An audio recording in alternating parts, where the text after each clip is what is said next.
tone ka ọ bịa ka o kene Igbo niile ma gwakwana Igbo niile onye ọ bụ ana ihe o ji wee nọ na peji a n'ụbọchị tata dịka ọ na-agwa unu o mekwa onye unu akara igwe unu ga-eji wee na-enweta ya wee na-ajụkwazi ajụjụ ihe ndị ọzọ dị iche iche.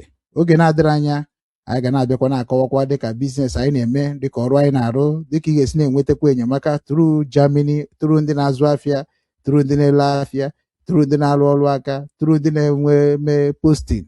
Ihe niile a anyị eburugo ebịa n'Obinwannem Igbo TV na Obinwannem News ka anyị mee ka unu na-adịkwa ụtọ ụtọ. Ekene m gị okwute ndị Igbo niile, ya gazie. Ndewo do Chineke dịkwara unu Igbo niile ebe na-ebe ya nọ na ọ ga-adịrị anyị mma na Eke, dịrị anyị mma na Orie, dịrị anyị mma na Afọ, dịrị anyị mma na Nkwọ. Ọ kakwa Ikechukwu Okeke okwute iri na ebunọ mgbe eji mara m ka Igbo ọgbandụ. So ihe anyị na-ama ete n'okwu anyị na-ebute gbasara Zenith Bank na nwanne anyị nwoke Owis and Obigs bụ na anyị anaghị eme ka anyị bute Zenith Bank. Ihe anyị na-ebukena ka anyị mee ihe kwesịrị ka eme. Ọ dịghị mma na na-akpụtọ especially otu ọ bụ nwanne anyị nwanyị bụ MD Zenith Bank kịta. Ọ dịghị mma na ọ bụ efa Zenith Bank ka a na-akpọtọ n'everywhere were business forum a na-ekwu na lack of trust mere na anaghị eme business with the African companies, especially Nigeria. Because of the corrupt system, corrupt judiciary. Be here an example and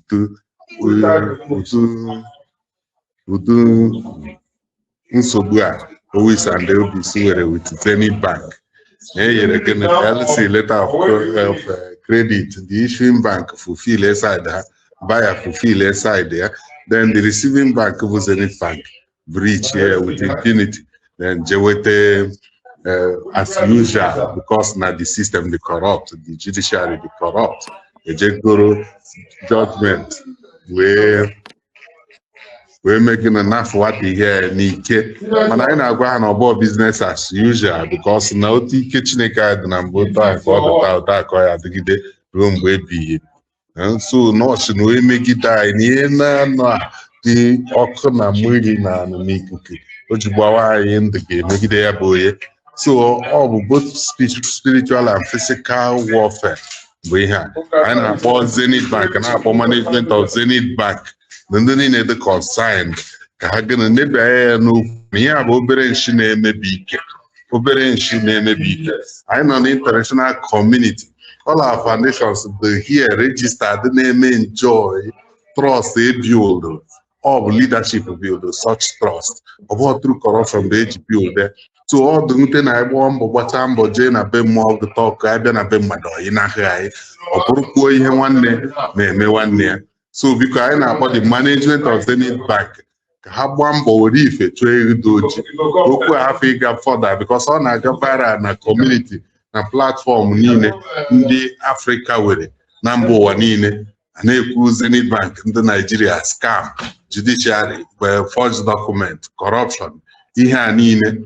So biko ndị na-ege anyị ntị share na message a mee kenụsọ na oruru keno the authorities of ndị Zenith Bank. Anyị na-akwa arịọ maka dịka ihe anyị pụtara ime bụ igosi na otu Chineke anyị dị na mbụ otu ike dị na mbụ ka ọ dị taa. Na mbụ bụ okwu ọnụ ya kwuo na adọ Chineke kwuo na ahụ bụ Chineke. Ọ bụ ebe o ji gbọba anyị ndụ si onye megide anyị kpọọ ya mgbe mkpagbu anyị nọ na-aza zọpụta anyị ma ihe ofe ndụ. So anyị na-agbara ndị management Zenith Bank. Anyị hụrụ Zenith Bank na ya especially otu ọ bụ ada anyị nwaanyị Adaora Umoji bụ MD mana ọ gụgbujiri n'ọrụ onye abụghị ụfa. So biko onye marụrụ ya ziruo ya ozi okwu Owis and Obigs bụ obere nshi na-emebi ike.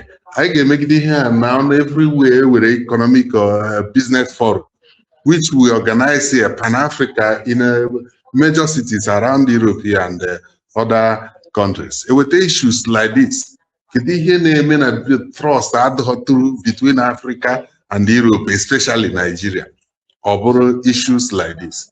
So this is really very, very disturbing. So biko nu reach out zire ozi anyị ga na-eme program a na-amara ha ọkwa edokwere ya na court nke n'ụwa ha jee up to the extent as usual Nigeria ihe ha niile adị corrupt ruo n'isi Supreme Court abụghị a na-ekpo efa dị involved or dị established with gịnị forged document iji pass another judgment counter your own court.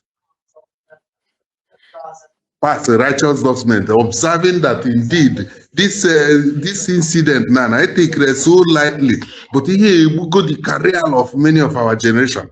I witnessed it myself personally. A major economic business forums with the captains of industries together, the refinery CEOs, agree deal product na minerals buy. Whereafter, I think 50 world qualified banks, trusted banks, behind a issue instrument.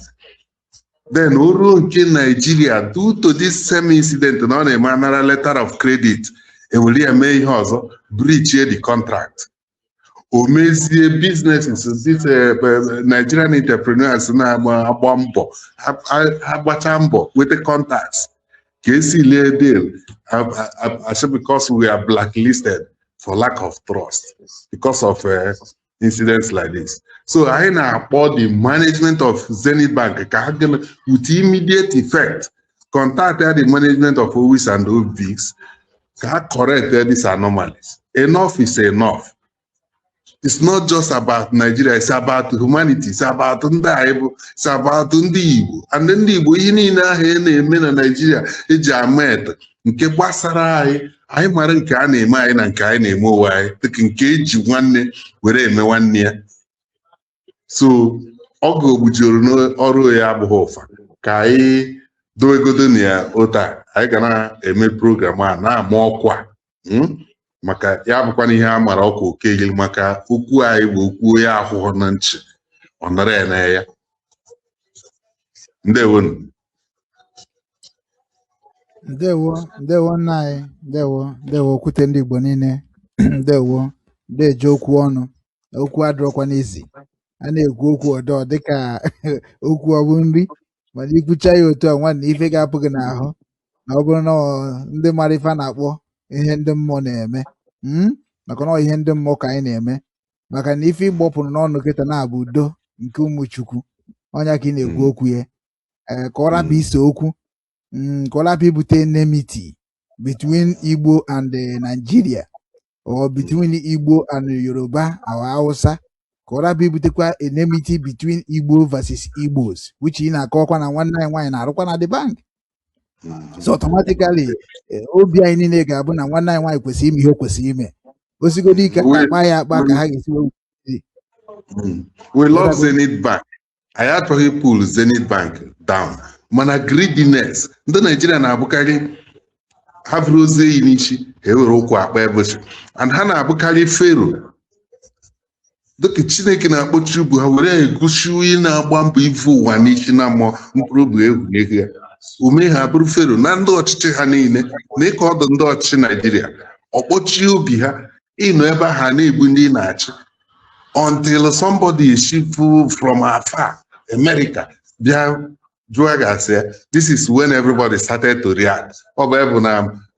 Tinubu na-agba anyị ka ekpe nshi n'isi ebe anyị gbaga Tokai ka a na-akwa anyị ka mkpụrụ amụ Gumi bụ ndị nnọcha na sponsor about that ideology, one common ideology. Ha ncha nọrọ ebe ha achịghị gị nwaanyị ije America, nwaanyị ije Turkey, jee India na Pakistan ndị ọ na-adabara ya na ha na-agbalị izu a were anyị gbaa anyị ụmụ atụrụ a ga-egbu egbu. The same thing ka o ji kpọchie obi ndị ọchịchị nọ n'ala Igbo ihe nwanne na-eme nwanne ya tata ka anyị na-anụ na Soludo ejegogba egbe n'ime asha na-asịrị gị na Monday statu ọ bụghị were onye na-akwụrụ ụgwọ shop were onye na-enye nri ya na ndị bịa were onye kpanyere ngwa ahịa na shop ọ bụrụ na ọ bụ ndị mere employ na gọọmenti gị na bondage Nigeria gị na ha achịwa na ya na ifere emeghe unu na ga-anọ na sistem ekwetere na because na ekweteghị na akwụ omume sign ọrụ anyị na that contraction akpọrọ Nigeria akpọfụta nwanne gị tụọ ya life jail ọ na-achịghachi ome dile enweghị dịka ya ekpere eja kpochie. So all these things be ha na-reference injustice, the same injustice ka anyị na-ekwu okwu na mmadụ ji ebe mmụọ jegịta ọkụ nọpụta na be mmadụ ọyị n'ahịa because na anyị were corrupt people ndị na-ada akpụ ihe ọjọọ. So biko achọrọ m agba m mbọ ka join you briefly because my akụ ga-ele ya dịka nsị gwa gị Obinwannem mana okwu anyị abụghị asị na okwu eji osoburu nene ọ bụghị okwu eji egbe na mma anụ ma a na ozi ejiri ewụrụ ọkụ a na-ekpecha ewere wee dị justified when he judges and ọ bụ ọtee bụ anyị nọ na-eme eji akpọkọwa mkpume na ebe nọ o were ọkụ si n'igwe gị echa ndewo do Chineke dokwara anyị nke na orie na ahụ na nkwụ ise ngwa ka ọ dịkwa n'echi na then o rukwazie